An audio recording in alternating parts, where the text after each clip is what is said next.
नमस्कार। आज हम बात करेंगे एक सवाल पे जो हमें कमेंट सेक्शन में पूछा गया था। मैम, मेरी वाइफ की एक फैलोपियन ट्यूब डैमेज है, तो क्या एग रिलीज हर मंथ एक ही ट्यूब से होगा क्या? फैलोपियन ट्यूब्स क्या होती है? फैलोपियन ट्यूब्स का रोल क्या होता है? अगर फैलोपियन ट्यूब डैमेज हो जाती है तो उसका प्रेगनेंसी पे किस तरह से असर होता है? एग रिलीज कहाँ से होता है और प्रेगनेंसी किस तरह से ठहरती है? इन सारे सवालों पे आज हम चर्चा करेंगे।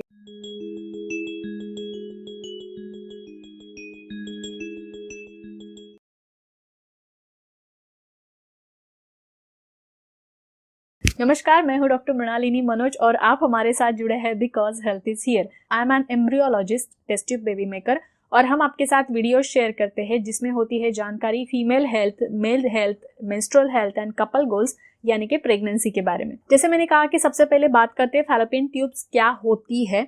इनको बीजवाहक नलिका भी कहा जाता है। ये गर्भाशय के ऊपरी हिस्से में जुड़ी हुई दो नलिकाएं होती है, दो ट्यूब्स होती है, एक राइट साइड पे एक लेफ्ट साइड पे। इनका एक छोर खुला हुआ होता है जिसका स्ट्रक्चर लाइक उंगलियों की तरह होता है, ठीक है, जिसे फिमरियल एंड कहा जाता है, और ये एंड अंडाशय के पास यानी ओवरी के पास होता है। दूसरा जो उसका एंड होता है इस नलिका का, वो गर्भाशय के साथ जुड़ा हुआ होता है, अटैच होता है। तकरीबन इस फैलोपियन ट्यूब की लेंथ 10 सेंटीमीटर तक होती है। अब बात करते हैं कि फैलोपियन ट्यूब्स का रोल क्या होता है, काम क्या होता है।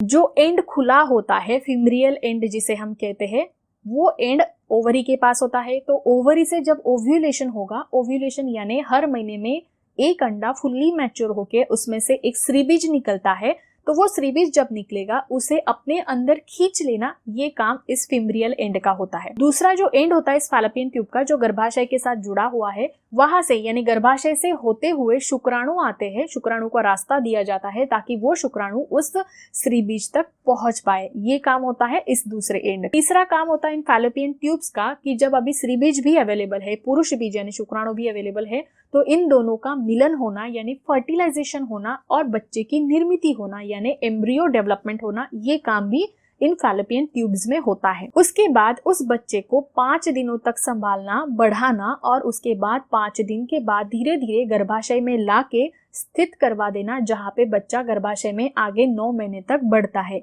ये काम भी फैलोपियन ट्यूब्स का होता है। ये 4 तरह के काम ये बीजवाहक नलिका करती है। पहला काम श्रीबीज को अपने अंदर लेना, दूसरा काम शुक्राणुओं को रास्ता देकर श्रीबीज तक पहुंचाना, तीसरा काम श्रीबीज और शुक्राणु दोनों को मिला के फर्टिलाइजेशन करके एम्ब्रियो डेवलपमेंट करवाना, और चौथा काम होता है वो एम्ब्रियो बनने के बाद उसे फिर से गर्भाशय में लाना। ये 4 काम ये बीजवाहक नलिका यानी फैलोपियन ट्यूब्स बहुत अच्छे से करती है। आपने सुना होगा संतति नियमन का ऑपरेशन यानी फैमिली प्लानिंग का ऑपरेशन किया जाता है, तो उस फैमिली प्लानिंग के ऑपरेशन में इन्हीं फैलोपियन ट्यूब्स को ब्लॉक कर दिया जाता है, बंद कर दिया जाता है, ताकि प्रेगनेंसी ना रहे। इस बात से आप समझ सकते हैं कि ये नलिकाएं यानी कि ये फैलोपियन ट्यूब्स प्रेगनेंसी ठहरने के लिए कितनी इंपॉर्टेंट है। अब अगला सवाल आता है, अगर ये फैलोपियन ट्यूब्स डैमेज हो जाती है, किसी वजह से खराब हो जाती है, तो उसका प्रेगनेंसी पे क्या असर पड़ेगा? जैसे कि मैंने कहा कि श्रीबीज और शुक्राणु जब एक दूसरे के पास नहीं आ पाएंगे या फिर बच्चे की निर्मित नहीं होगी, तो प्रेगनेंसी कैसे ठहरेगी? जब भी ये ट्यूब्स ब्लॉक हो जाती है या बंद हो जाती है तो प्रेगनेंसी के चांसेस नहीं होते हैं। कई बार एक साइड की ट्यूब ब्लॉक होती है या फिर डैमेज होती है और एक साइड की ट्यूब अच्छी होती है, फंक्शनल होती है। उस वक्त प्रेगनेंसी के नेचुरली प्रेगनेंसी रहने के चांसेस कम हो जाते हैं, तकरीबन 50% हो जाते हैं, ऐसा हम कहते हैं। क्यों ऐसा होता है, समझे इस बात को, ध्यान से सुनेगा। क्योंकि क्या होता है, स्त्री के शरीर में हर महीने में अंडाशय से अंडा फूटता है, जैसे मैंने कहा ओव्यूलेशन होता है, लेकिन ये ओव्यूलेशन हर महीने में अल्टरनेटिवली चलता है स्त्री के शरीर में। यानी अगर किसी महीने में राइट साइड के ओवरी से अंडा फूटा है तो अगले महीने में लेफ्ट साइड के ओवरी से अंडा फूटता है।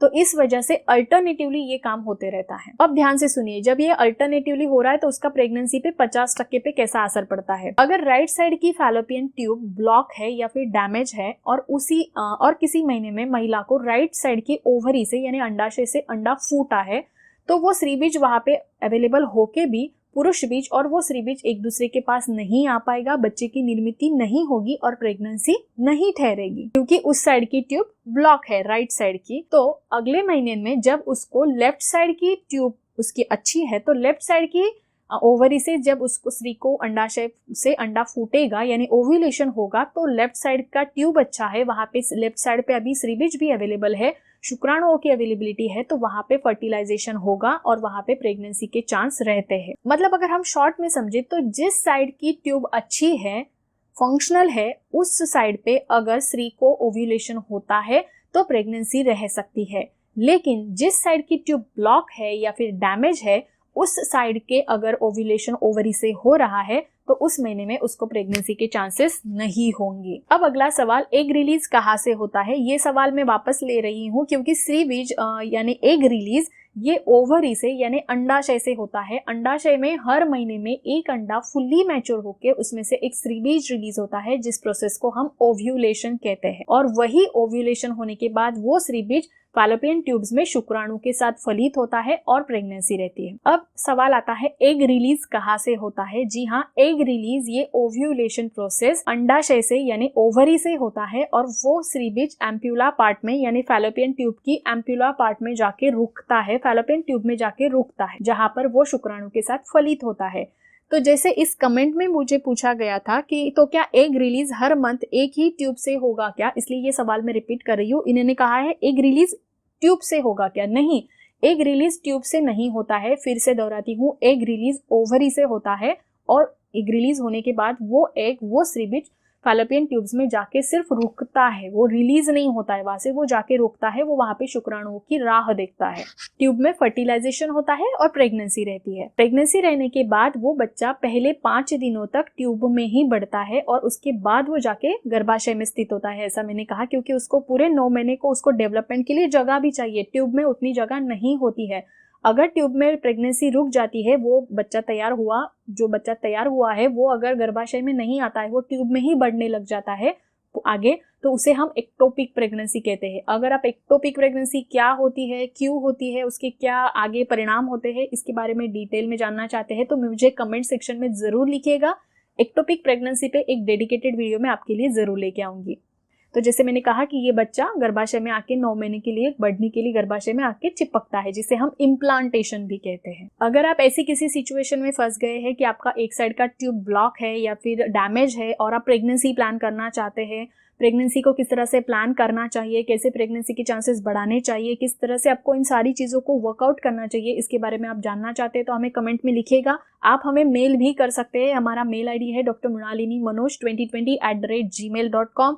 अगर आप चैनल पे नए हैं, मुझे पहली बार देख रहे हैं और अभी तक आपने चैनल को सब्सक्राइब नहीं किया है तो चैनल को सब्सक्राइब कीजिए और साथ ही साथ बेल आइकन पे क्लिक करके उस पे ऑल नोटिफिकेशंस पे क्लिक करना ना भूलिएगा, ताकि जब भी हम हमारा नया इन्फॉर्मेटिव वीडियो अपलोड करेंगे तो उसका सबसे पहला नोटिफिकेशन आपको जरूर मिल जाएगा। तो चलिए मिलते हैं हमारे अगले वीडियो में एक नए टॉपिक के साथ। तब तक के लिए अपना ख्याल रखिए, स्वस्थ रहिए, खुश रहिए और हमेशा हमारे साथ जुड़े रहिए, बिकॉज हेल्थ इज हियर। नमस्कार।